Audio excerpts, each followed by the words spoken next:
Assalamualaikum warahmatullahi wabarakatuh. Bertemu lagi di Public Corner yang merupakan podcast daripada HMP Ilmu Al-Quran dan Tafsir.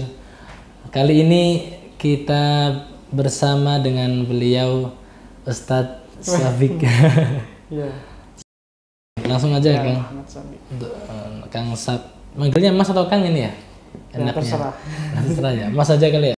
Mas Sabik, nama panjangnya Sabik? Ya, nama saya lumayan panjang ya. Kalau di kepanjangannya tuh Muhammad Sabik Bashir Abdul Mukti. Tapi sebenarnya nama saya ya satu, Sabik gitu ya. Nama saya satu, Sabik, itu embel-embel dari pertamanya yang Muhammad ya. Kalau katanya orang Jawa itu kan kalau namanya ada embel-embel Muhammadnya insya Allah barokah kan katanya. Kemudian Bashir itu ya nama bapak saya, kemudian Abdul Mukti ya nama mbah gitu. Jadi nama saya cuma satu sebenarnya, Sabik. Sabik.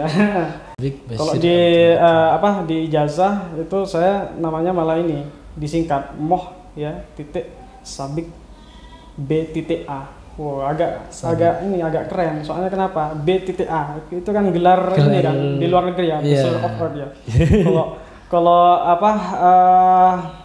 Kalau dagelnya itu apa? Bakul angkringan kata teman-teman. Bakul angkringan, BA-nya itu ya. Tapi nama kerennya BA Bachelor of Arts katanya. Itu gelar di S1 di luar negeri. Berarti kalau di akta juga Sabik BA gitu ya? Iya, semuanya. Di akta juga. Semuanya di BA gitu. Muhammad Jadi banyak yang bertanya-tanya ketika saya perkenalan mesti ditanya apa itu BA gitu kan. Bachelor of Arts gitu ya. Bukan Pak, bakul angkringan. Bakul angkringan. Brand ambassador dan sebagainya. Nah, gitu ya. Jadi nama saya cuma Sabik.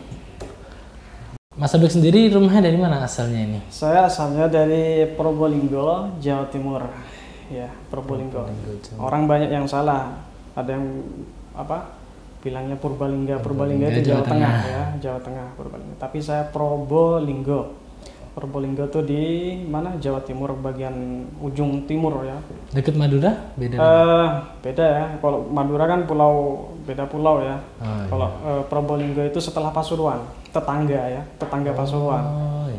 Pasuruan, setelah itu Probolinggo, Situbondo, Banyuwangi, Bali, timur gitu. Paling ujung pokoknya. Gitu. Tema podcast kali ini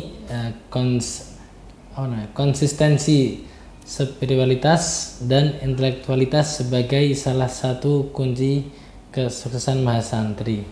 Jadi kenapa kami memanggil Kang Sabik ini, karena kami melihat Mas Sabik ini sudah besar sekali kiprahnya di dalam masyarakat, terutama masyarakat di sekitar Pondok Pesantren Sunan Pandan Aran. Oke, untuk pertama ini ada yang ditanyakan. Pertama, apa yang menjadi cita-cita dari Mas Sabik sendiri ini dalam hidup? Cita-cita. Ini sebenarnya sebelumnya ya mohon maaf ini temanya sangat berat sekali ya. Sangat berat sekali bagi saya. Konsistensi apa tadi? Spiritualitas dan intelektualitas. Karena saya aja belum sampai ke spiritualitas spiritualitas yang ini ya asli, atau spiritualitas yang memang benar-benar itu dikatakan spiritualitas ya, karena memang sangat berat sekali. Di sisi lain saya juga kan ya belum nikah juga, terus ya banyak tantangannya ya terkait spiritualitas tentunya. Kemudian kalau intelektual masih ya insya Allah lah masih berjuang di situ kan, namanya sekarang lagi masih mencari ilmu. Insya Allah nanti saya akan sharing-sharing lah ya, terkait pengalaman saya di dunia akademik seperti apa, mungkin gitu ya. Kalau memang terkait konsistensi ini, apalagi konsistensinya Masya Allah itu sangat susah sekali. Itu tingkatannya udah ulama ya, kiai dan ya keistiqomahan. Ya, keistiqomahan itu terkait keistiqomahan kan ya, konsistensi itu ya. Tapi memang kalau kita membahas terkait konsistensi spiritualitas, kebetulan saya kemarin baca-baca ya di kitab klasik itu ya, di Riyadhus Shalihin terutama, atau ya mungkin banyak di pesantren sudah pernah mengaji tentang itu ya, entah itu di Bidayatul Hidayah juga pernah. Jadi terkait spiritualitas memang agak susah ya, susah-susah gimana gitu ya. Jadi kalau kita melihat hadis Nabi kan, kalau saya lihat itu di kitab Riyadhus Shalihin itu kata Nabi itu apa? Qoribu wasaddidu kan gitu ya. Qoribu wasaddidu, kemudian wa'lamu annahu la yanjua apa itu kalau lupa saya. Dalam artian itu apa? Kita ketika beribadah itu paling tidak ya qoribu wasaddidu. Dalam artian apa? Sedang-sedang aja gitu kan.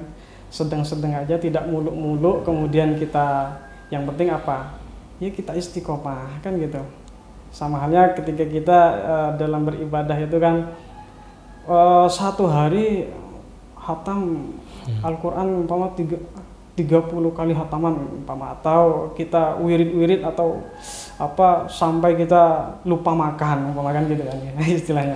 Lupa makan sehingga apa? Kita sakit. Sehingga sakit besoknya udah nggak bisa kan, kan? Makanya tuh udah nggak bisa beribadah lagi, sehingga konsistensinya hilang, istiqomah kita hilang. Makanya kata Nabi itu apa? Qoribu wasaddidu, atau bermakna sedang-sedang aja, yang penting konsisten kan gitu. Wasaddidu kemudian juga apa katanya Nabi itu yang penting apa yang kita miliki itu jalani aja, apa yang kita mampu jalani saja. Nah, gitu. Terkait bagaimana cita-cita saya dalam hidup gitu kan, cita-cita saya memang simple sih sebenarnya. Semua orang pasti memiliki cita-cita itu ya, yaitu khairun nas anfa'uhum linnas. Itu udah cita-cita milik semua orang kayaknya gitu ya. Dan memang harus dimiliki oleh semua orang, yaitu khairun nas anfa'uhum linnas, yaitu bermanfaat bagi umat kan gitu. Sehingga menciptakan ya keharmonisan, tentrem, adem ayem. Kemudian kalau kita sudah tentrem, adem ayem, semuanya mau ngapain udah sukses, insya Allah akan mencapai kesuksesan itu sendiri. Terutama menjadi apa? Mahasantri kan gitu ya. Ini kan konteksnya mahasantri sekarang. Bagaimana ingin sukses? Ya udah, ciptakan keharmonisan yang pertama. Solidaritas sesama teman. Kalau kita di dalam organisasi ya kita harus kompak di dalam organisasi, yang sampai ada yang miskomunikasi. Karena memang problem utama di dalam organisasi itu apa? Yaitu miskomunikasi, itu saja sih problemnya yang saya alami. Karena saya dulu kan pernah terjun di organisasi, terutama saya kan alumni STAI Sultan Pandengaran juga. Saya masuk tahun 2000 berapa itu 2015, lulus tahun 2019. Kemudian di tahun 2016 saya sudah direkrut atau dipanggil sama kakak kelas saya untuk membantu, karena memang STAI itu kan masih baru kan ya, sehingga SDM pun harus dicari, bukan kita malah yang mencari, kita malah yang dicari gitu ya. Harusnya kan kita yang mencari gitu kan, pengalaman itu kan. Tapi karena memang SDM masih kurang, sehingga kita mahasiswa yang dicari sama itu. Sehingga saya direkrut. Biasanya kan open recruitment gitu kan ya. Itu tidak, saya direkrut, ditunjuk, kemudian disuruh membantu. Kebetulan pada waktu itu saya diamanahi sebagai departemen kesenian ya, karena memang saya suka di kesenian ya. Karena memang ya itu iseng-iseng saja kesenian, seni kaligrafi gitu ya. Nah, kemudian saya masuk terjun di situ di semester 3. Masih awam sekali ya terkait bagaimana organisasi di kampus. Nah, semester 3 kemudian 1 tahun kan ya jabatannya. Kemudian saya malah dinaikkan lagi menjabat sebagai senat mahasiswa.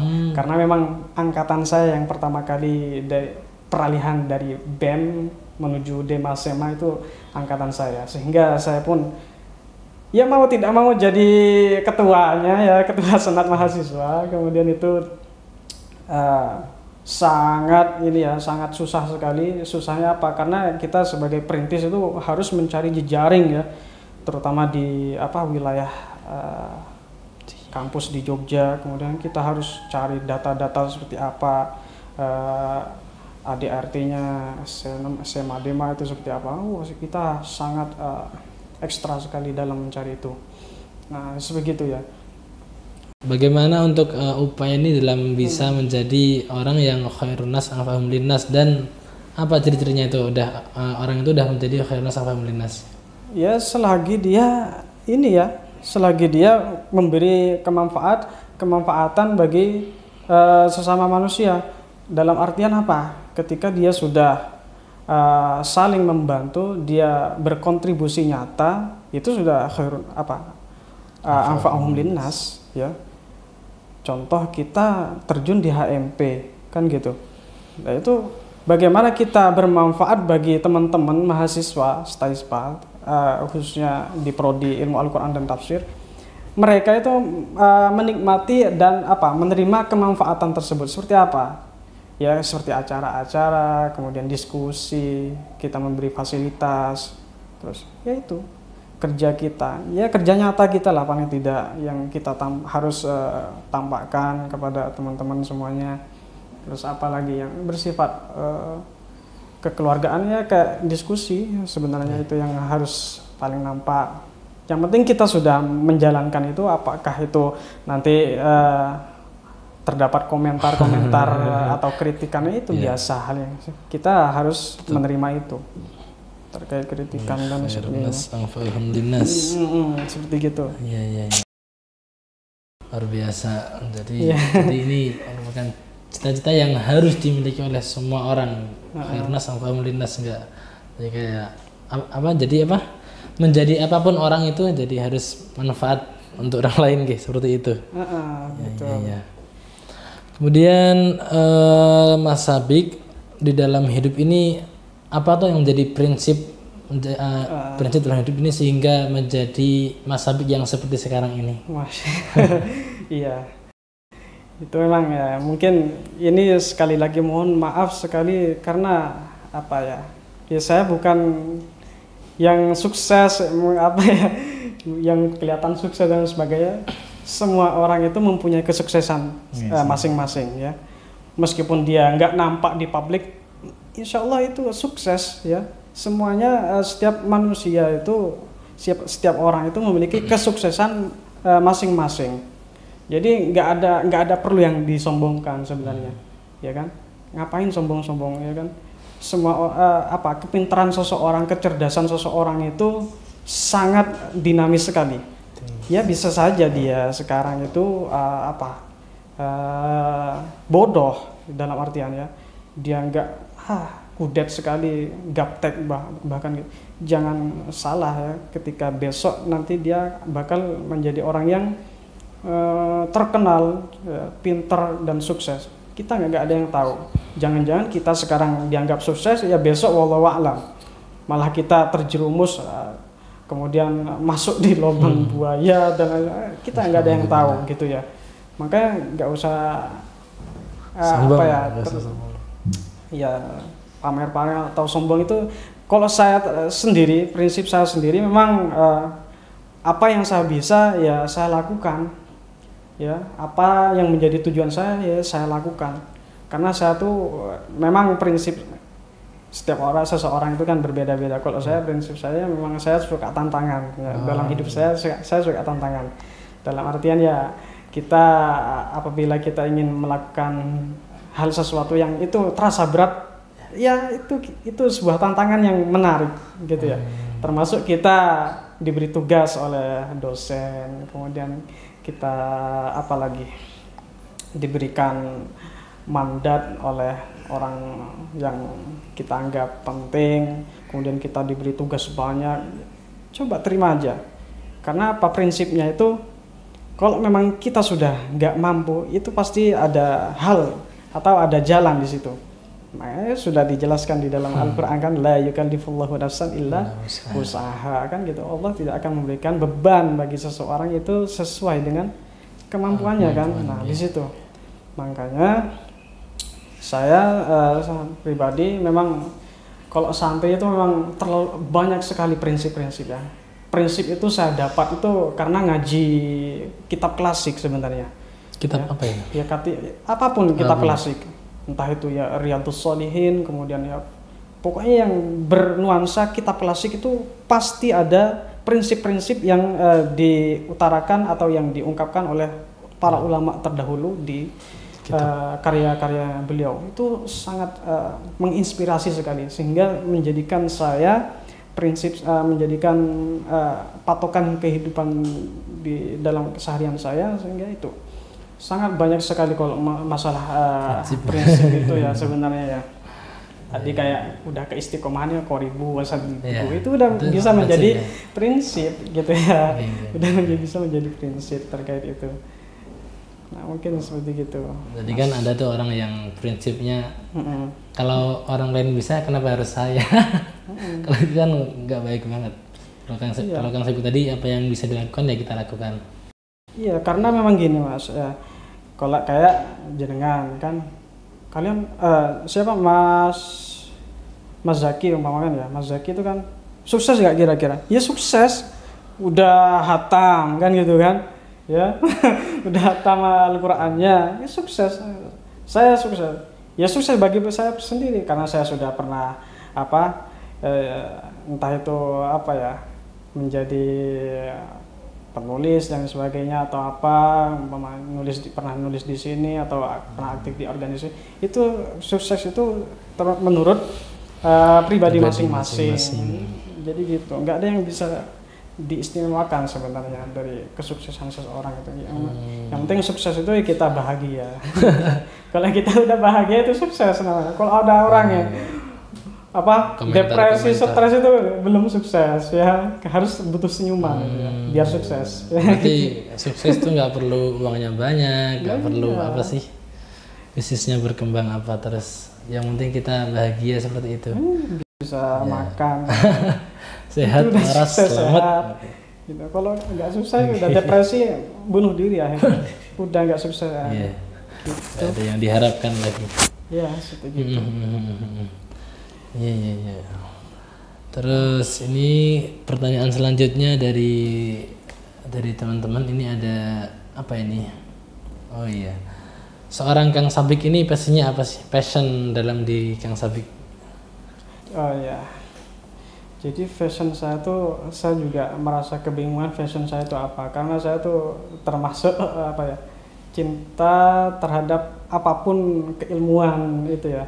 Sehingga saya juga bingung arah saya ini mau kemana kan gitu kan.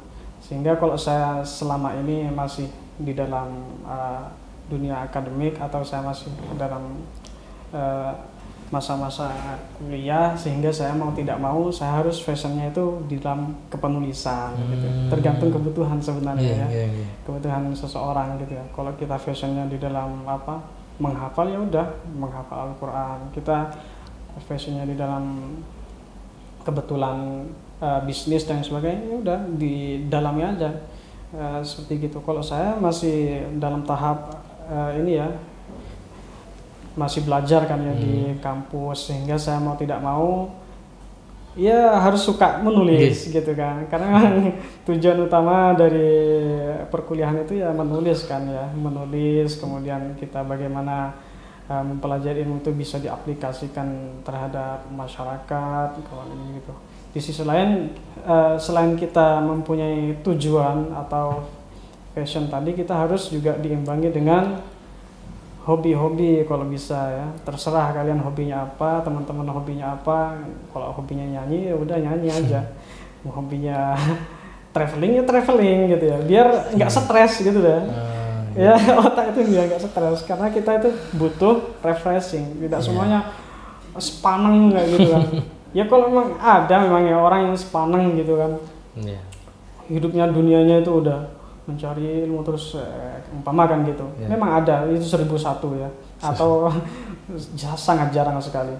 Kayak saya pernah baca itu ya terkait ulama-ulama terdahulu itu ya, sampai cintanya terhadap ilmu itu sehingga beliau-beliau itu lupa nikah malah. Lupa menikah gitu kan. Karena sangat cintanya terhadap ilmu, keilmuan, sehingga lupa terhadap ya itu karena yang didamba-dambakan orang kan gitu kan, pernikahan kan gitu kan ya, didamba itu sampai lupa gitu kan. Karena saking cintanya terhadap ilmu. Kalau saya sendiri ya, kalau saya lagi memang udah agak mumet atau banyak pikiran dan sebagainya, biasanya kalau saya, hobi saya kan menulis ya, menulis hot, kaligrafi. Kaligrafi saya nulis, entah itu saya menulis kata mutiara, kemudian saya tulis di atas kertas, kemudian saya upload di Instagram. Nah, itu senang. Karena kita kan apa itu zaman milenial ya, kita angkatan milenial kan ya, sehingga apapun kalau kita upload di Instagram udah seneng biar bisa dilihat orang kan gitu ya, bisa menyebarkan karya kita apa yang bisa di-share lah paling tidak kan gitu. Kalau saya anggap itu sekarang tuh zaman pencitraan gitu ya. Tapi insya Allah baik ya, selama niat kita baik insya Allah baik. Jadi gak usah sensi atau nggak usah netting atau negative thinking atau suudzon ya, terhadap seseorang itu, karena memang zamannya sekarang itu pencitraan ya. Kalau ada apa, saya lagi di luar negeri, ya udah nggak apa gitu kan, ngapain gitu ya, nggak usah terserah, nggak usah pusing-pusing. Kok malah kita ngurusin kayak gitu, sombong dan malah kita omongan orang lain nggak tenang hidup kita gitu ya, nggak tenang ya. Itu aja. Ini selain Mas Habik lagi kuliah S2 nih, kesibukan apa yang lagi dijalanin ini kayak Mas Habik? Saya sementara ini kan masih sibuk juga di istilahnya saya nggak mau ngomong itu ngajar atau menemani sajalah. Karena saya juga belajar masalahnya. Saya menemani teman-teman di Aliyah ya, Sunan Pandangaran MA Sunan Pandangaran. Saya menemani teman-teman di situ bagaimana kita bisa belajar bersama tentang keilmuan, sehingga saya juga disibukkan di situ.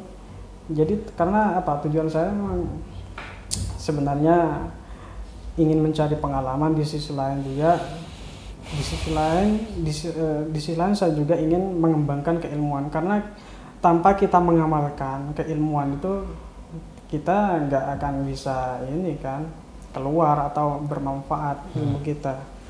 Bahkan kalau kita nggak pernah mengamalkan ilmu itu, terasa nggak ada gunanya kan apa yang kita pelajari itu. Samanya seperti gitu, nggak ada gunanya, bahkan hilang nantinya gitu kan. Setelah kita pelajari udah hilang aja gitu aja. Kalau kita menghafal Al-Quran gitu kan, ya kita harus simak-simaan atau kita harus simaan di mana gitu kan, pakai mikrofon dan sebagainya. Itu kesibukan saya di MA. Di sisi lain saya juga berusaha untuk menulis juga di jurnal-jurnal kalau bisa ya gitu.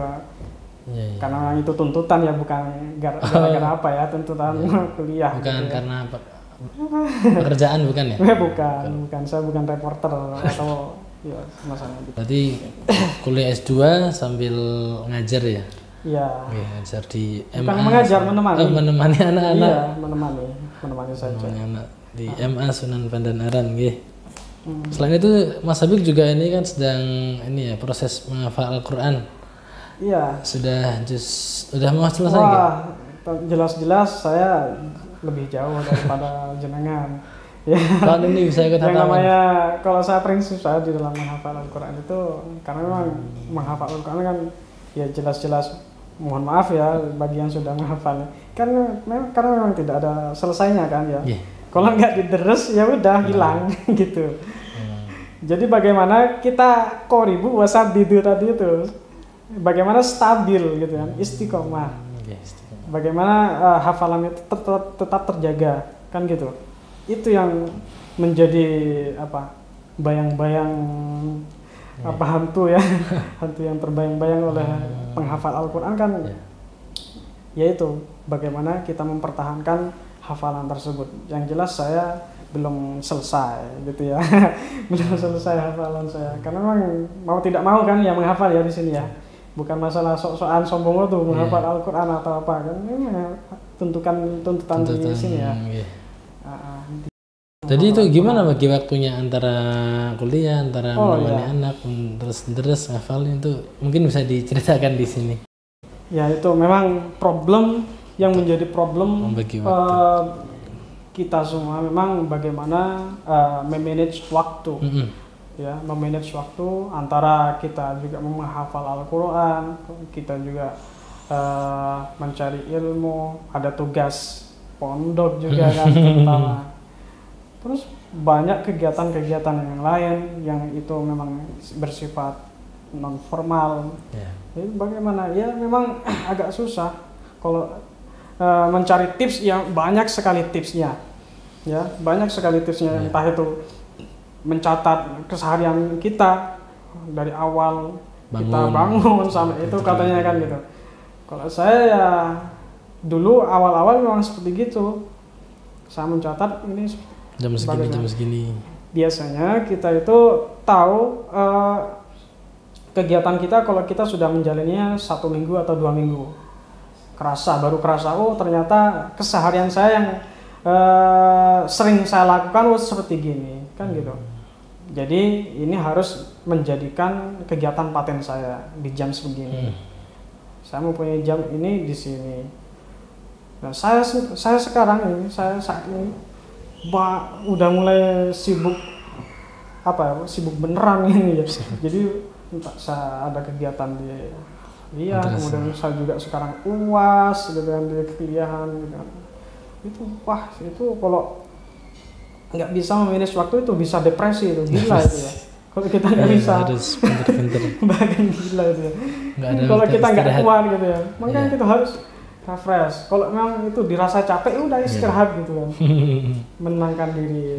Merenung itu penting ya, merenung itu juga penting gitu kan.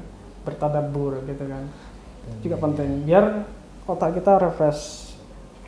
Ya jangankan kita ya, robot aja itu bisa ngeblank ya kalau udah banyak sekali yang digunakan kemudian diforsir terus kan ngeblank juga kan, ya kan komputer itu kan panas apa lah, ya ibarat seperti gitu. Kalau kita diberhentikan gitu. Ini ada satu soal terakhir ya. Kemudian soal terakhir ini pertanyaan terakhir, siapa yang menjadi role model, yang menjadi sosok yang memotivasi Mas Sabik selama ini? Itu yang menjadi role model itu guru kita tentunya, ya. Guru kita itu yang paling terutama orang tua, ya. Karena orang tua udah sejak kecil kita udah membimbing kita kan, bagaimana kehidupan itu, memperkenalkan kehidupan itu orang tua pertama. Yang kedua itu ya guru kita yang mengajari kita. Itu yang sangat menginspirasi, yang menjadi contoh terhadap kita sebagai muridnya kan gitu. Ya, nggak jauh beda. Pokoknya guru siapa yang kalian senangi, ya udah ikuti saja. Kalau saya pribadi, semua guru yang saya pernah mengajari saya itu menjadi role model saya, sehingga inilah seperti gini. Nah, yang saya lakukan seperti gitu, kemudian ya, diambil kesimpulannya, ternyata seperti gini. Gitu kan. Kita paham sendiri kan gitu. Kalau kita ingin cinta terhadap Al-Quran, kita ikuti Pak Yai Tasim, ya kan, Tasim sebagai pengasuh. Kemudian kalau kita ingin terjun ke dunia akademik, kita meniru seperti gitu. Itu prinsip saya di situ, tips saya gitu ya. Kemudian kalau kita ingin menjadi penyabar, ikuti teman ini. Kalau kita ingin aktif di organisasi, contoh. Jadi tidak hanya guru juga ya, teman kita juga sebagai guru kita. Itu yang sering kita lupakan sebenarnya. Kita nggak sadar bahwa teman kita itu juga guru kita, gitu kan? Iya. Teman kita itu juga guru kita. Bahkan contoh. Yang 24 jam guru kita ya teman kita sebenarnya, yang membentuk karakter kita, gitu ya. Bagaimana kita semangat untuk belajar, ya teman kita sebenarnya itu sangat berharga sekali. Harus kita contoh, gitu ya. Kemudian nih sebelum ditutup, kami dari teman-teman minta pesan-pesan untuk teman-teman mahasiswa HMP, khususnya untuk teman-teman semuanya yang melihat video ini, iya. ada pesan dari Mas Sabik? Pesan saya ya, kita sebagai mahasiswa itu ya paling tidak kita harus konsisten ya di dalam apa yang sudah kita miliki. Tentunya setiap teman-teman semuanya kan memiliki keistiqomahan masing-masing ya. Saya tidak mau tahu ya, kita nggak mau tahu apa keistiqomahan apa yang dimilikinya, kan gitu. Tentunya yang jelas semuanya memiliki keistiqomahan masing-masing sehingga dia mencapai apa yang dia cita-citakan gitu. Jadi pesan saya memang ya lanjutkan kegiatan yang menjadi kesukaan teman-teman, yang menjadi minat teman-teman semuanya. Yang paling tidak jangan lupa ya regenerasi ya, paling tidak kita kalau di dalam organisasi, karena saya pribadi itu kan di STAISPA itu kan pernah ini kan ya berkontribusi terkait UKM kan, termasuk UKM kaligrafi gitu kan. Itu harus dibangkitkan kembali, jangan sampai apa yang kita sudah perjuangkan dari awal itu udah hilang lenyap begitu saja kan gitu. Itu malah jauh udah hilang. Sama halnya kita kalau menghafal Al-Quran udah capek-capek menghafal, kemudian ditinggal begitu saja hilang kan, apa manfaatnya? Jadinya nggak bisa khairun nas anfa'uhum linnas jadinya kan gitu ya. Kalau kita nggak bisa regenerasi tersebut, bagaimana perjuangan itu bisa dipertahankan gitu mungkin Mas, terkait itu ya. Oke, sepertinya cukup karena ya, dan satu lagi kalau bisa ya jangan berhenti di sini. Katanya sesuai proker itu kalau bisa ya ini ya dilanjut terus. Saya sudah ngobrol-ngobrol sama Pak Ketua HMP bagaimana tipsnya untuk bisa seperti gitu, apa yang harus disorot kan gitu, udah jelas di situ ya. Gitu, mohon maaf sekali apabila ada perkataan yang salah gitu ya, atau hal-hal yang memang tidak mengenakan di hati teman-teman, mohon maaf sekali, karena saya memang ya ingin menyampaikan pengalaman-pengalaman saya di selama duduk di kampus tercinta ini ya tentunya ya. Saya sebagai alumni, saya mau tidak mau saya harus mencintai dan turut senang berkontribusi juga apa yang saya bisa seperti gitu. Mungkin gitu. Terima kasih. Jadi harus menjadi orang khairun nas yang anfa'uhum linnas, kemudian istiqomah itu yang paling penting, dan konsisten yang tadi disampaikan oleh Mas Sabik ini. Sebelumnya terima kasih banyak telah mengganggu waktunya Mas Sabik, dan kami mohon maaf apabila dalam menyediakan ini kurang pantas. Iya. Kiranya itu saja ya. Angkatan saya nggak ada kayak gini ketika saya dulu ya. Ya, kita juga berharap tetap kita menjadi mahasantri yang istiqomah dalam menjalankan kegiatan dan proker-proker yang ada dalam pesantren ini. Satu lagi boleh? Mau boleh. Satu lagi. Jadi kita ya sebagai mahasantri yang memang itu passing grade-nya di bawah ya, karena memang baru ya, STAISPA kan terhitungnya baru kan, baru berdiri tahun 2012 kan gitu. Masih berapa tahun kan? Sekitar 10 tahun ya. Berapa? Iya, 10-12. Ya, udah 10 tahun ya. 10 tahun. Ini terhitung baru, masih ya remaja paling tidak, atau masih SD gitu kan ya. Paling tidak kita jangan minder teman-teman. Itu sudah saya katakan berkali-kali kepada teman-teman yang bertanya kepada saya, bahwa kita nggak usah minder lah, ngapain minder gitu kan, ngapain minder, oh sekolah saya masih sekolah tinggi bukan institut atau universitas, ngapain? Karena kepintaran seseorang, kecerdasan seseorang, kesuksesan seseorang itu bukan tergantung besarnya institusi atau tingginya atau passingnya lebih besar ya kayak UI atau UGM dan sebagainya. Enggak, tergantung kita sebenarnya, kita mau berkembang atau tidak kan gitu. Tergantung kita, kesuksesan itu tergantung kemauan kita sebenarnya. Kalau kita berada di institusi yang passing grade-nya tinggi, ya memang jelas, ya oke, saya mohon maaf sekali bukan menghina atau apa ya. Ya memang jelas itu dia berada di situ, tapi kalau dia itu nggak mau maju, dia malah leyeh belajarnya atau sering tidur, sering bolos, malah apa, nggak ada apa-apanya kan sebenarnya. Kalau kita sudah ditakdirkan di institusi ya seperti gini umpamanya, ya kita harus mau tidak mau harus maju. Itu prinsip saya di situ juga. Prinsip saya. Karena saya memang dari teman-teman yang lain, saya kan berbeda ya. Teman-teman saya banyak yang di universitas itu ya. Tapi hanya saya yang berada di institusi ini. Karena sudah ditakdirkan juga ya di institusi di Pandanaran, di STAISPA ini, mau tidak mau saya harus berkembang. Ya. Kita harus mencari bola, jangan menunggu bola tentunya kan gitu. Kalau kita mau maju itu, makanya kita buktikan nih prestasi-prestasi itu. Ternyata gak apa-apa kita tampakkan prestasi itu, karena kita biar tahu ternyata kata Al-Quran apa? Kata Al-Quran itu apa? Fawqa kulli dzi ilmin alim. Di atas orang yang pintar masih ada yang pintar lagi, istilah ibarat seperti gitu. Jadi orang yang pintar di atasnya pasti ada yang pintar lagi, jadi nggak usah ada yang disombongkan. Jadi gitu. Mungkin itu saja podcast kali ini. Kami dari podcast mahasiswa Prodi Ilmu Al-Quran dan Tafsir, sekian dari kami. Wassalamualaikum warahmatullahi wabarakatuh. Waalaikumsalam warahmatullahi wabarakatuh.